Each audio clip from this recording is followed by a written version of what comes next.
வெண்முரசு. நீர்க்கோலம் 31. வாசிப்பது சந்தீப். 30. முதற்களம்.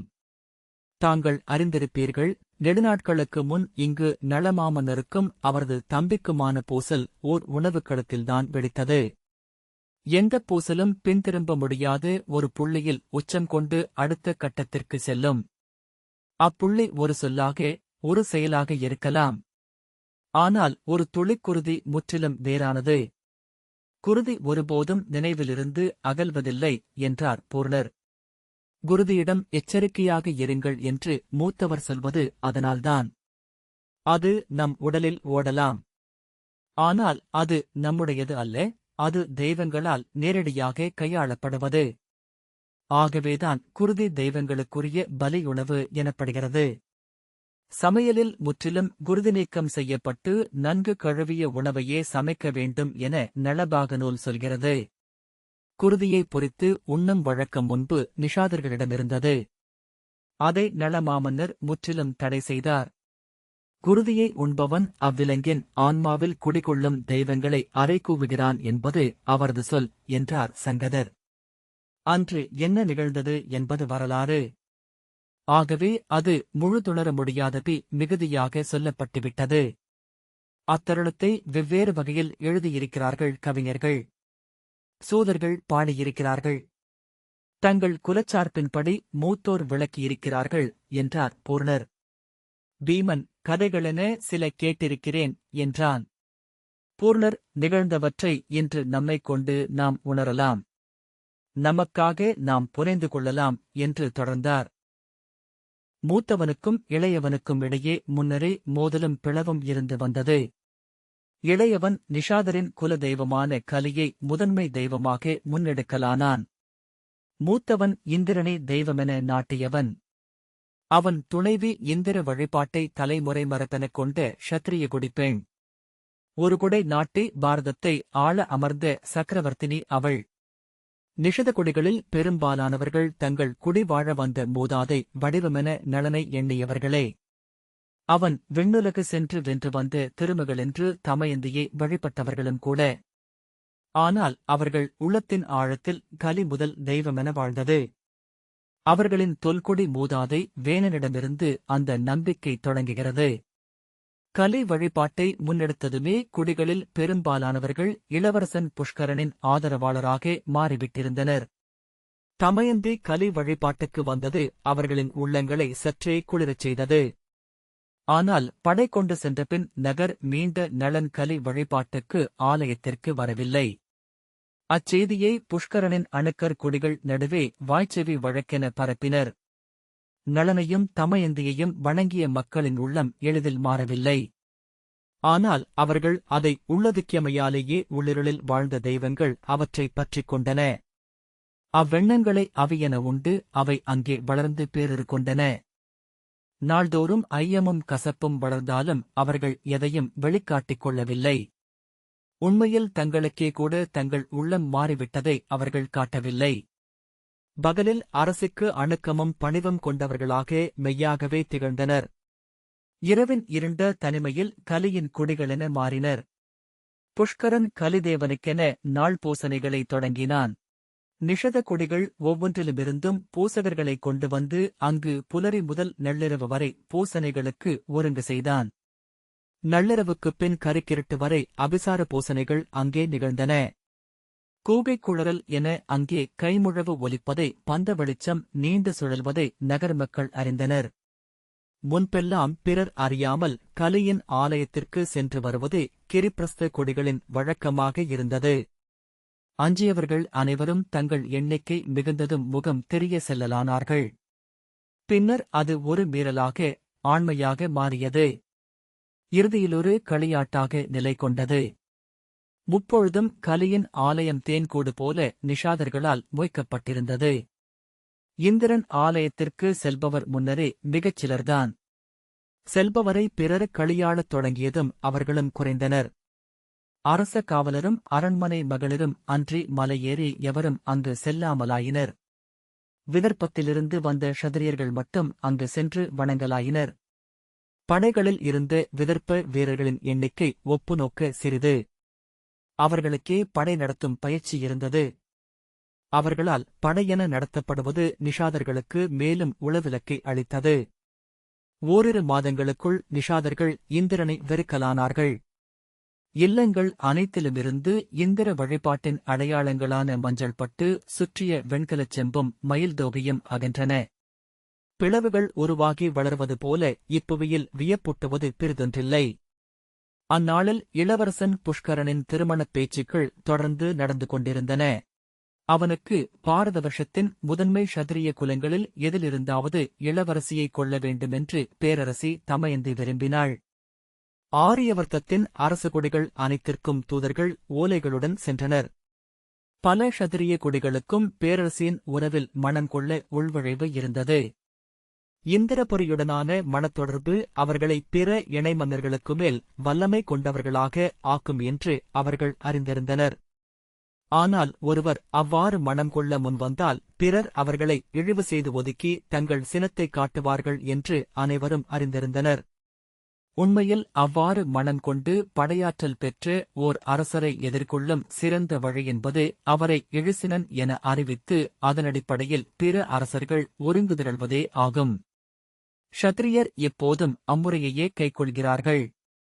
க்ஷத்திரிய அரசர்களில் எவரேனும் ஒருவர் அம்மணத்தூதை ஒப்புக்கொண்டு அடுத்த கட்ட பேச்சுக்கு முன்வருவாரென்றால் உலுக்கப்பட்ட கிளையிலிருந்து கனிகள் உதிர்வது போல பிற அனைவருமே தூதியர்ப்பு செய்துவிடுவார்கள் என்று தமயந்தி அறிந்திருந்தாள். ஆகவே அந்த முதல் நகர்வுக்காக அவள் காத்திருந்தாள். துலாவின் இரு தட்டுகளும் அசைவற்று காலமில்லாது நின்றிருந்தன. அந்நாளில் நிஷாதகுலத்தின் ஒற்றன் ஒருவன் கலிங்கத்திலிருந்து வந்து புஷ்கரனை சந்தித்தான். கலிங்க அரசர் பானுதேவரின் மகள் மாலினிதேவி புஷ்கரனை தன் உளத்துணைவனாக எண்ணி அவன் ஓவியத்திற்கு மாலையிட்டிருப்பதாக அவன் சொன்னான். இளவரசி கொடுத்தனுப்பிய கணையாழியையும் திருமுகத்தையும் அளித்தான். பானுதேவர் தாம்ரலிப்தியை ஆண்ட அர்க்கதேவரின் இளையவர். அர்க்கதேவரை வென்றபின் கலிங்கத்தை நளன் இரண்டாகப் பிரித்து ஒரு பகுதியை பானுதேவருக்கு அளித்திருந்தான். தண்டபுரத்தை தலைநகராக் கொண்டு அவர் ஆண்டு வந்தார். உண்மையில் அது ஓர் அரசியல் சூழ்ச்சி. மாலினிதேவி அச்செய்தியை அனுப்பவில்லை. மகதனும் மாளவனும் கூர்தரனும் சேர்ந்து இயற்றியது அது. பிறிதொரு தருணத்தில் என்றால் க்ஷத்திரிய இளவரசி ஒருத்தி தன்னை அவ்வாறு தேர்ந்தெடுத்திருக்கிறாள் என்னும் செய்தியை புஷ்கரன் நம்பியிருக்க மாட்டான். ஆனால் அப்போது அவன் நளனுக்கு எதிராக எழுந்து நின்றிருந்தான். எண்ணி எண்ணி தன்னை பெருக்கிக் கொண்டு மெல்ல அவ்வெண்ணத்தை தானே நம்பத் தொடங்கியிருந்தான். அவ்வண்ணமொரு வாய்ப்பு வராதா என்ற ஏக்கம் அவனுக்குள் எங்கோ இருந்தது. விழைந்த ஒன்று எதிர்வரும்போது அதன்மேல் ஐயம் கொள்ள மானுடரால் இயல்வதில்லை. மேலும் கலிங்கம் நிஷத நாட்டுக்கு கப்பம் கட்டும் சிற்றரசாக இருந்தது. அதன் வணிகம் முழுக்க நிஷாதர்களின் நிலங்களில் இருந்து கோதாவரியினூடாக வரும் பொருட்களால் ஆனது. கீழ்நிலங்கள் புஷ்கரனின் ஆளுகையில் இருந்தன. எனவே அவ்வுறவு எவ்வகையிலும் கலிங்கத்துக்கு நன்றே என்று அரசியல் அறிந்த எவரும் உரைக்கும் நிலை. விரைவில் அவளை மணம் கொள்ள வருவதாக மாலினிதேவிக்கு செய்தி அனுப்பினான் புஷ்கரன். உடன் தன் குருவாள் ஒன்றையும் கன்யாசுல்கமென கொடுத்தனுப்பினான். செய்தி வந்ததை அவன் தன் குடியின் மூத்தாரிடம் மட்டும்தான் சொன்னான். அவர்கள் அதை மகிழ்ச்சியுடன் கொண்டாடினர். எவரும் ஐயம் கொள்ளவில்லை. ஒவ்வொரு நாளும் காளகக் குடியின் ஆற்றல் பெருகுவதாக அவர்கள் எண்ணிக்கொண்டிருந்தனர். கலியின் போசகர்கள் அது கலியின் ஆணை என நாளும் நச்சொல் உரைத்துக் கொண்டிருந்தார்கள். அந்நம்பிக்கையை அச்செய்தி உறுதி செய்தது. அத்தகைய முதன்மை அரசு முடிவை அரசியிடம் கேளாது, அவை முன் வைக்காது புஷ்கரன் எடுத்திருக்கக் கூடாது. அதை அவனோ அவன் குடியோ உணரவில்லை. அவர்களின் உள்ளம் எதிர்நிலையால் திரிபு கொண்டிருந்தது. மருதூதனுப்பி அதற்கு மாலினிதேவி அனுப்பிய மாற்றோலையையும் அவளுடைய காதணியின் ஒரு மணியையும் பெற்ற பின்னரே அச்செய்தியை அவனே இந்திரபுரியின் பேரவையில் எழுந்து தமயந்தியிடம் சொன்னான். உண்மையில் அவன் அரசியையோ தன் மூத்தவனையோ தனியறையில் கண்டு அதை சொல்லியிருக்க வேண்டும். அல்லது அமைச்சர் கருணாகரரைக் கண்டு உரைத்திருக்கலாம். பேரவையில் சபரர்களும் காளகர்களும் பிற குடித்தலைவர்களும் பெருவணிகர்களும் அந்தணர்களும் நிறைந்திருந்தனர். மாமன்னன் நளன் காட்டுப் புறவிக் குட்டிகளை பிடிக்கும் பொருட்டு சென்றிருந்தான். அவை நிகழ்வுகள் முடிந்து தமயந்தி எழுந்து செல்லவிருந்த தருணம் அது. கைதூக்கி எழுந்த புஷ்கரன் அவைக்கும் அரசிக்கும் ஒரு நற்செய்தி என்றான். அவ்வாறு எழுந்தமையே முறைமீறல். அதிலிருந்த ஆணவம் உறுத்துவது. தமயந்தியின் இடதுவிழி சற்று சுருங்கியது. ஆனால் புன்னகையுடன் நற்செய்தி கேட்க விழைவுடன் உள்ளேன் இளவரசே என்றாள். காளகக் குடிகளின் தலைவரான சீர்ஷர் நம் குடிக்கு புதிய அரசி ஒருவர் வரவிருக்கிறார் என்றார். தமயந்தியின் விழிகள் சென்று கருணாகரரைத் தொட்டு மீண்டன. சொல்க என்றாள். புஷ்கரன் நிகழ்ந்ததை மிக மிகச் செயற்கையான அணிச்சொற்களால் சுழற்றிச் சுழற்றிச் சொல்லி முடிக்க நெடுநேரமாயிற்று. அதற்குள் காளகக் குடிகள் எழுந்து கைக்கோல்களைத் தூக்கி வாழ்த்தொலி எழுப்பலாயினர். பிறர் என்ன என்றறியாமல் நோக்கி அமர்ந்திருந்தனர். அதைக் கேட்டதுமே அது ஓர் அரசியல் சூழ்ச்சி என்று தமயந்தி அறிந்து கொண்டாள். ஒற்றர் மூலம் ஓரிரு நாட்களிலேயே அதை அவளால் உறுதி செய்து கொள்ள முடியும் என்றும் உணர்ந்திருந்தாள். ஆனால் அந்த அவையில் அதைச் சொல்வது புஷ்கரனை இழிவுபடுத்துவதாகும் என்று தோன்றியது அவளுக்கு. கலிங்கத்து இளவரசி ஒருத்தி அவனை விரும்புவது நிகழ வாய்ப்பில்லை என்பது போல அது பொருள் கொள்ளப்படலாம். அவனுக்கு அத்தகுதியில்லை என்று அவன் குடியில் சிலரால் திரிபுரள் கொள்ளப்படவும் கூடும். அவள் அதை அவையிலிருந்து எவ்வகையிலேனும் வெளியே கொண்டு செல்ல விழைந்தாள். அப்போது அதை சிடுக்கில்லாது முடித்து வைக்க வேண்டுமென்று வழிதேடினாள். ஆனால் புஷ்கரன் பேசிக்கொண்டே சென்றான். புஷ்கரன் உரைத்த சொற்களிலேயே பல உள்மடிப்புகள் இருந்தன. அரசியை வணங்கி பலவகையிலும் முகமன் கூறிய பின்னர் பேரரசிக்கு வணக்கம். பேரரசி அறிந்த கதை ஒன்றை நினைவுறுத்த விரும்புகிறேன். நெடுங்காலத்துக்கு முன் விதர்ப்ப நாட்டின் க்ஷத்திரிய இளவரசி பெருந்திரள் வீரனாகிய நிஷத அரசனை விரும்பினார். அவர் புரவித்திறனையும் மேனியழகையும் கண்டு தன்னை இழந்தார். அன்னப்பறவை ஒன்றை தன் தூதென்றனுப்பி தன்னை ஏற்குமாறு கோரினார். இன்று காவியம் கற்ற அனைவரும் அறிந்த கதை அது. நிஷதரசனின் இளையோனுக்கும் அதுவே நிகழ்கிறது என்றான். அதற்குள் காளகர்கள் கூவி ஆர்ப்பரிக்கத் தொடங்கினர். சீர்ஷர் எழுந்து நின்று கைகளை தூக்கி மெல்ல நடனமிட்டபடி காளகக் கொடியின் வெற்றி, நிஷதர்களின் வெற்றி என்று கூவினார். அவர்களை முகமலர்ச்சியுடன் கைகாட்டி அமர்த்திவிட்டு இம்முறை கலிங்கத்திலிருந்து அச்செய்தி வந்துள்ளது. இரு கால்கள் எழுந்து நடக்கும் அந்த அன்னத்தின் பெயர் சலஃபன். கலிங்கத்தில் இருக்கும் நமது தலைமை ஒற்றன் என்றார். காளகக் கொடியினர் சிரித்து உவகையொலி எழுப்பி புஷ்கரனை வாழ்த்தினர். என் ஓவியத்திற்கு மாலையிட்டிருக்கிறாள் கலிங்கத்தின் இளவரசி. அவளுக்கு நிஷதகுடிகளில் மூத்ததான காளகக் கொடியின் மரபுப்படி தாமரை மாலையை அணிவிக்க வேண்டியது என் கடன். அதை அறிவித்து என் குருவாளை அனுப்பியிருக்கிறேன் என்றான். அவையின் பிற கொடிகளும் எழுந்து கோல்களைத் தூக்கி வாழ்த்து முழக்கமிட்டனர். காளகக் குடித்தலைவர் சீர்ஷர் கைகளைத் தூக்கி எங்களுக்கு எவர் ஒப்புதலும் தேவையில்லை. கலிங்கத்தின் இளவரசி எங்கள் இளவரசரை விரும்பினால் அவர்களை சேர்க்கும் பொருட்டு 1000 தலைகளை மண்ணிலிட நாங்கள் சித்தமாக உள்ளோம் என்று கூவினார். அதற்கு இங்கு என்ன நடந்தது? எவர் உங்களுக்கு எதிர்ப்பு தெரிவித்தார்கள் என்றார் கருணாகரர். எதிர்ப்பு தெரிவியுங்கள் பார்ப்போம். இனி எந்த எதிர்ப்பையும் நாங்கள் அஞ்சப் போவதில்லை என்றார் சீர்ஷர். சொல்லமையுங்கள் சீர்ஷரே. அரசி இன்னும் தன் சொல்லை முன்வைக்கவில்லை என்றார் நாகசேனர். தமயந்தி பெருநகையை முகத்தில் காட்டி நன்று. நாம் எதிர்பார்த்திருந்த செய்தி இது. மிக நன்று. இனி பிறிதொன்றும் எண்ணுவதற்கில்லை. நமது அமைச்சரும் பிறரும் சென்று பானுதேவரிடம் நிஷ்டகுடியின் பொருட்டு இளவரசியின் வளைக்கையை கோரட்டும். கலிங்க இளவரசி வந்து இங்கு இளைய அரசியென அமர்வது நம் மூதன்மையரை மகிழ்விக்கும். குலமூத்தோரை பெருமிதம் கொள்ள வைக்கும். நம் அரசு ஆற்றல் கொண்டு சிறக்கும் என்றாள். புஷ்கரரை வாழ்த்தி அனைத்து குடிகளும் முரசென குரல் எழுப்பினர். பலமுறை கையமர்த்தி குரலெழ இடைவெளி தேட வேண்டியிருந்தது. நாளையே தலைமை அமைச்சர் கிளம்பிச் செல்லட்டும்.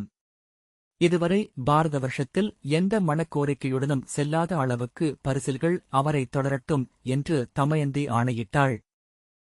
கருணாகரர் 4 துணையமைச்சர்களுடன் 12 வண்டிகளில் பட்டும் பொன்னும் அருமணிகளும் அரிய கலைப்பரிசில்களுமாக கீழ்கலிங்கத்திற்கு சென்றார். அவர் செல்லும் செய்தியை முன்னரே தூதர்கள் வழியாக தண்டபுரத்திற்கு அறிவித்திருந்தார். அவர்களை நகரின் கோட்டை முகப்பிற்கே வந்து பேரரசி வழியனுப்பி வைத்தாள். அச்செய்தி நகரெங்கும் பரவியது.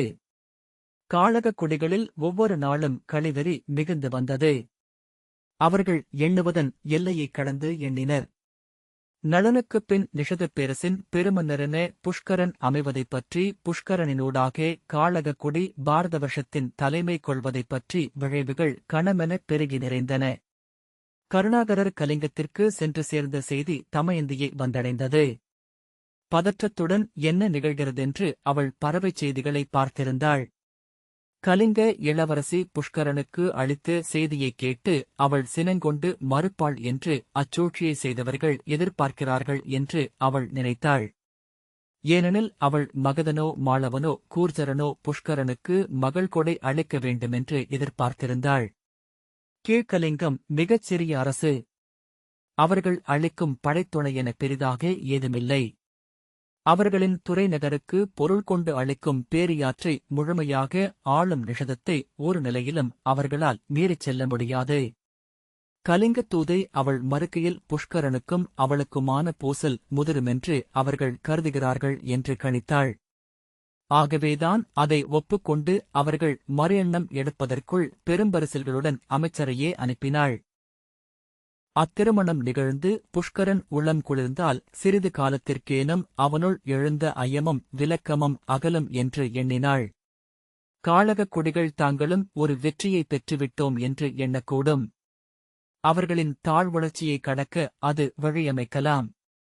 தென் எல்லையில்தான் வென்ற விஜயபுரியை புஷ்கரனுக்கு அளித்து அவனை தனியரசென்றாக்கி நளனுக்கு இளையோனாகவோ தொடர்பு மட்டும் உள்ள இணை நாடாகவோ அமைத்தால் காழ்கக் குடிகளிலிருந்து எழுந்த அந்த அரசு மறுப்பை கடந்துவிடலாமென்று அவள் கருதியிருந்தாள். ஆனால் நிகழ்ந்தது மற்றொன்று. கருணாகரரை வரவேற்று உரிய முறைமைகளுடன் அவையமரச் செய்தார் பானுதேவர். அங்கு குலத்தாரும் குடிமூத்தாரும் அந்தணரும் கூடிய அவையில் அவர் எழுந்து தன் தூதுச் செய்தியை சொல்ல வைத்தார்.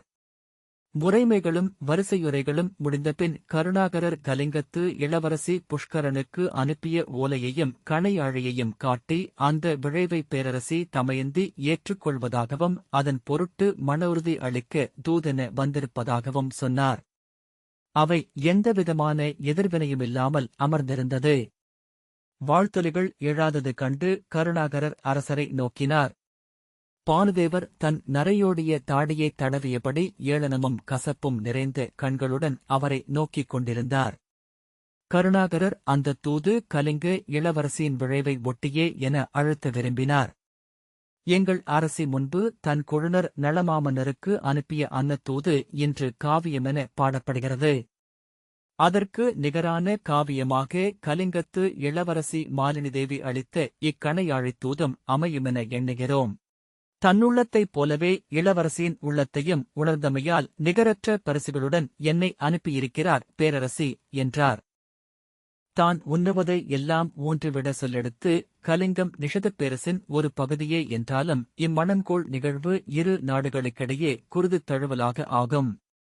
தென்திசையின் இரு தொல்குடிகளின் இணைவால் 1000 ஆண்டுகளுக்கு வெல்ல முடியாத அரசென்று எழும். மலைமுடிபோல் இப்பெருநிலத்தை நோக்கியபடி காலம் கடந்து நின்றிருக்கும் அது என்றார் கருணாகரர். தன் சொற்கள் அமைதியான அவையில் அருந்த மணிமாலையின் மணிகள் என ஒவ்வொன்றாக ஓசையுடன் உதிர்ந்து பரவுவதை உணர்ந்தார். பானுதேவர் தன் அமைச்சர் ஸ்ரீகரரை நோக்கி, இவ்வண்ணம் ஒரு செய்தியை நான் எதிர்பார்க்கவில்லை. நமது இளவரசி புஷ்கரருக்கு கணையாழியும் திருமுகமும் அனுப்பியிருப்பதாக சொல்கிறார்கள். தாங்கள் நோக்கி இதை மதிப்பொருத்த வேண்டும் அமைச்சரே என்றார். அமைச்சர் ஸ்ரீகரர் எழுந்து வணங்கி, நிஷதப் பேரரசின் அமைச்சர் வந்து அளித்த இச்செய்தியால் இந்த அவை பெருமை கொள்கிறது. அந்தக் கணையாழியையும் ஓலையையும் இந்த அவையின் பொருட்டு நான் பார்க்க விழைகிறேன். அது எங்கள் இளவரசியின் செய்தி என்றால் அதைப்போல் இனியதொரு நோக்கு எனக்கு இனிமேல் அமையப் போவதில்லை என்றார். கருணாகரர் கைகாட்ட துணையமைச்சர் அந்த திருமுகமும் கணையாழியும் அமைந்த பொற்பேழையை ஸ்ரீகரரிடம் அளித்தார். அதை வாங்கி திறந்து கணையாழியை எடுத்து கூர்ந்து நோக்கியதுமே அவர் முகம் மாறியது. ஐயத்துடன் ஓலையை இருமுறை படித்தபின் அரசரிடம் தலைவணங்கி சினம் கொள்ளலாகாது, அரசே. இது எவரோ இழைத்த சூழ்ச்சி. இது நம் இளவரசியின் கணையாழி அல்ல, இந்த திருமுகமும் பொய்யானது, என்றார். பானுதேவர் சினந்து அரியணைக்கையை அறைந்தபடி எழுந்து, என்ன சொல்கிறீர், என்றார். ஆம் அரசே, இவை பொய்யானவை, என்றார் ஸ்ரீகரர். அரசகுடிக்குரிய கணையாழிகளின் எந்த அமைப்பும் இதில் இல்லை. இதில் உள்ள அருமணிகள் மெய்யானவை. அவை அமைந்திருக்கும் முறை பிழையானது. இவ்வோலையின் முத்திரை உண்மையானது, ஆனால் கணையாழி பொய் என்பதால் இதன் சொற்களையும் ஐயற வேண்டியிருக்கிறது. பானுதேவர் உரக்க, எவருடைய சூழ்ச்சி இது, என்றார். கருணாகரர், சூழ்ச்சி இங்குதான் அரங்கேறுகிறது. கலிங்க அரச முத்திரை எவரிடம் இருக்க முடியும், என்றார். ஸ்ரீகரர், சினம் கொள்ள வேண்டாம் அமைச்சரே. தங்களுக்கு ஐயம் இருப்பின் இளவரசியை இந்த அவைக்கு கொண்டு வருவோம். இந்த ஓலையும் கணையாழியும் அவர் அளித்ததென்று அவர் சொல்வாரேயானால் அனைத்தும் சீரமைகின்றன. அல்ல என்றால் இது சூழ்ச்சி என்று கொள்வோம், என்றார். பானுதேவர், ஆம், அதை செய்வோம். பிறகென்ன, என்றபின் திரும்பி ஏவலனிடம் இளவரசியை அழைத்து வருக, என்று ஆணையிட்டார். கருணாகரருக்கு அனைத்தும் தெளிவாகிவிட்டது.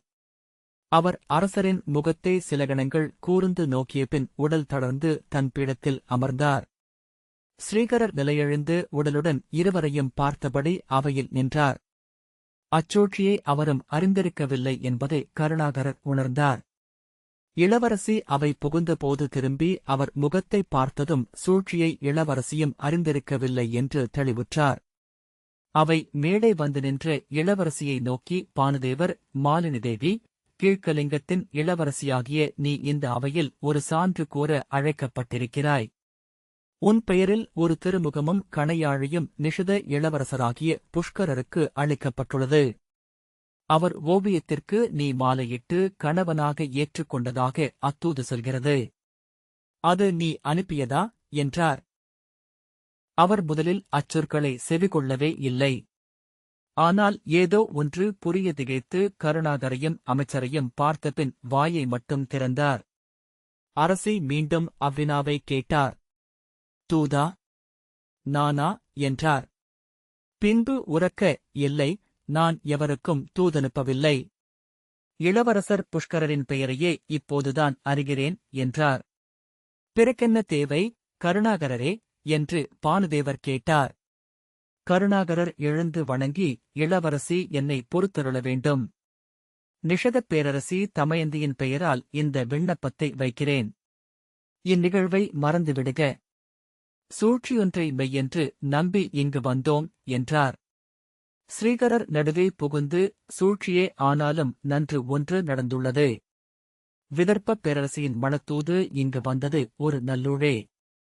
நிஷத இளவரசருக்கு நிகரான மணமகன் இளவரசிக்கு அமைவது அரிது.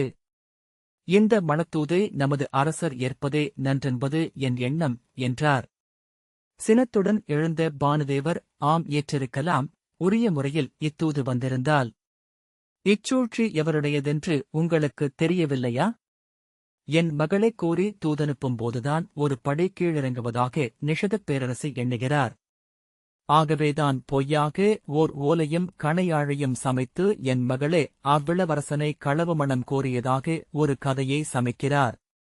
நாளை இது சூதர்னாவில் வளர வேண்டுமென்று விழைகிறார், என்றார். அவர் மேற்கொண்டு சொல்லெடுப்பதற்குள் கருணாகரர் தங்கள் சொற்களை எண்ணிச் சொல்வது நன்று, அரசே, என்றார். பானுதேவர் உரக்க, ஆம், எண்ணிச் சொல்கிறேன். இது கலிங்கத்தை கால்கீழிட்டு மிதித்து மணங்கோர நிஷதர் செய்யும் சூழ்ச்சி. அருமணி பொறிக்கப்பட்ட கணையாழிகளை பேரரசுகள் மட்டுமே உருவாக்க முடியும். இதிலுள்ள அருமணிகள் பேரரசர்களின் கருவூலங்களுக்குரியவை. அவை மெய்யான அருமணிகள் என்பதனால்தான் நானும் ஒரு கணம் நம்பினேன். இது தமயந்தியின் சூழ்ச்சியேதான். ஒருவேளை அமைச்சருக்கு இது தெரியாமல் இருக்கலாம், என்றார். தன் நிலையை குவித்து தொகுத்து சீரான குரலில் கருணாகரர் சொன்னார். அத்தகைய எளிய சூழ்ச்சிகளினூடாக உங்கள் மகளைக் கொள்ளுமிடத்தில் பேரரசி இல்லை என்று அறிக. பானுதேவர் சினத்தால் உடைந்த குரலுடன் நிஷத இளைஞனுக்கு தூதனுப்பும் இடத்தில் தொல்குடி ஷத்திரிய பெண்ணாகிய என் மகளும் இல்லை என்றார். கருணாகரர் சொல்தடிக்க வேண்டியதில்லை. நா காக்க இல்லையல் கோல் காக்க இயலாது போகும் என்றார். அவை மறந்து கொதிப்பு கொண்ட பானுதேவர் கை நீட்டி, இனி என்ன காப்பதற்கு? இந்த அவையில் என் மகளை இழிவுபடுத்திவிட்டார்கள். இந்த மணத்தை நான் ஏற்றால் அதன் பொருள் என்ன? இவர்கள் இப்படி மணத்தூதுடன் வரவேண்டுமென்பதற்காக இவ்வோலையையும் கணையாழியையும் நான் சமைத்தளித்திருப்பதாகத்தானே உலகோர் எண்ணவர்? எனக்கு இழிவு. ஓர் இழிவு போதும், பிறிதொன்றையும் சூட நான் சித்தமாக இல்லை என்றார். போதும், வெளியேறுங்கள். எனக்கு இழிவு நிகழ்த்தப்பட்டமைக்கு நிகர் இழிவை அந்தணராகியோம் மேல் சுமத்த நான் விரும்பவில்லை. அத்தருணத்தில் ஸ்ரீகரரும் அனைத்தையும் உணர்ந்து கொண்டார். அது அவரறியாத பெருஞ்சூழ்ச்சி வலை என்று. கருணாகரர், நன்று. இனியொன்றே எஞ்சியுள்ளது. நான் சென்று அரசியிடம் சொல்ல வேண்டிய சொற்களவை? அதை சொல்க என்றார். இருங்கள் அமைச்சரே. இந்த அவையில் நாம் எதையும் இறுதி முடிவென எடுக்க வேண்டாம். நாளை இன்னொரு சிற்றவையில் அனைத்தையும் பேசுவோம் என்றார் ஸ்ரீகரர். இனியொரு அவையில் நான் இதை பேச விரும்பவில்லை. என் சொற்களை இதோ சொல்கிறேன் என்றார் பானுதேவர். அரசே, அரசியல் சொற்களை எழுத்தில் அளிப்பதே மரபு என்றார் ஸ்ரீகரர். இது அரசச் சொல் அல்ல, என் நெஞ்சின் சொல் என்றார் பானுதேவர். சிவந்த முகமும் இறைக்கும் மூச்சுமாக இவ்வாறு சொல்லுங்கள் அமைச்சரே. இச்சொற்களையே சொல்லுங்கள் என பானுதேவர் கூவினார். நிஷதப் பேரரசி, நானும் ஒரு அரசனென்று எண்ணி என்னை நிகரென்றோ மேலென்றோ கருதி இம்மணத்தூதை அனுப்பியிருந்தால் ஒருவேளை ஏற்றிருப்பேன். எவரோ வகுத்தளித்து இழிந்த சூழ்ச்சியொன்றால் எனது மகளை சிறுமை செய்தார். அதற்கு அடிபணிவேன் என்று எதிர்பார்த்ததனால் என்னை சிறுமை செய்கிறார். ஆகவே இந்த மணத்தூதை நான் புறக்கணிக்கிறேன். நிஷத அரசுக்கு முறைப்படி மகள் கொடை மறுக்கிறேன். போரில் தோற்றமையால் கலிங்கம் நிஷதத்திற்கு கப்பம் கட்டலாம். ஆனால் நிஷத குடிகள் சமைத்துண்ணத் தொடங்குவதற்கு முன்னரே சூரியனின் முதற்கதிர் இறங்கும் மண்ணென கலிங்கம் பொலிந்திருக்கிறது.